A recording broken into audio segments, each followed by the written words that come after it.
We got more clips from Minicamp, and today we're going to be looking at the New Orleans Saints and getting a good look at Derek Carr. We're going to watch him throw the ball around, work through some drills. But before we do all that, you need to click that subscribe button right now. We're going hard in the paint. Looking at these rookies every single day on top of your favorite vets from rookie camp, OTAs, minicamp, training camp, whatever happens behind the scenes, it will be here on top of workouts, the storylines. Click that button. Stop missing out on what your favorite players are doing behind the scenes. We're looking at Derek Carr. I got these clips from Bootleg Media on Twitter. 1.5 minutes of clips. Watch him work. Watch him work through the drills here, going back and forth in the bags. He's a little bit more yoked up. I noticed a little bit more. Not super jacked or anything like that, but I can just tell from previous years. A little thicker. And especially compared to the other quarterbacks, you'll see Spencer Rattler in the background. I didn't get enough to really get any clips on him to do a video. And Carr looks like he's on point.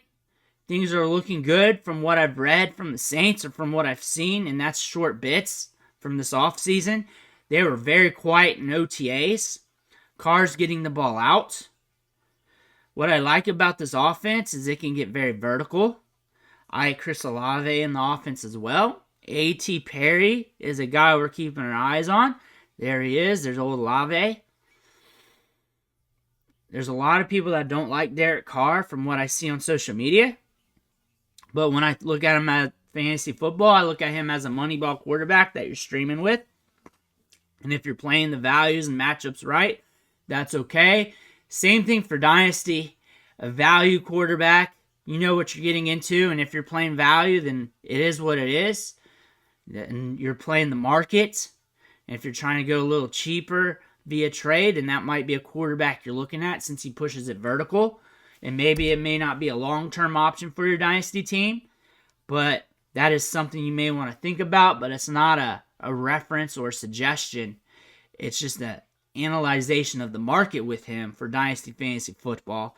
There's a lot of other various ways you can go at quarterback, and quarterback's a position you play money ball with anyways. You either pay up for it and get a stud in Superflex, or you try and scramble and play money ball and try and get those cheap options that work and really patch it together in the season. And then one QB, I'm not paying up for quarterback unless I can fall one in my lap and trade, or unless one falls into my lap via trade.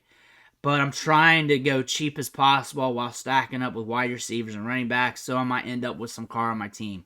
That being said, he gets the ball out. They're pushing it downfield. They got Alvin Kamara there who's looking good in practice. I saw the clips on him. He's looking very explosive, light on his feet. And an outlet like that really helps the quarterback, so that's really going to help him out. The thing is, the arm's there. He pushes it. He's aggressive. Saints fans, you know what you got. You guys got more talent than a lot of people realize. You got more upside. You're going to have a lot of fun matchups this year. Looking at Carr, though. Looking at him. We're pushing the ball downfield. Things are looking sturdy. From what I'm hearing, practices are going well. Feet's looking good. Dropback's looking good. The ball's getting out there. Everything's looking solid. Let me know what you think in the comments below. Make sure to hit that subscribe button on the way out. One, thank you for watching. Catch you on the next video.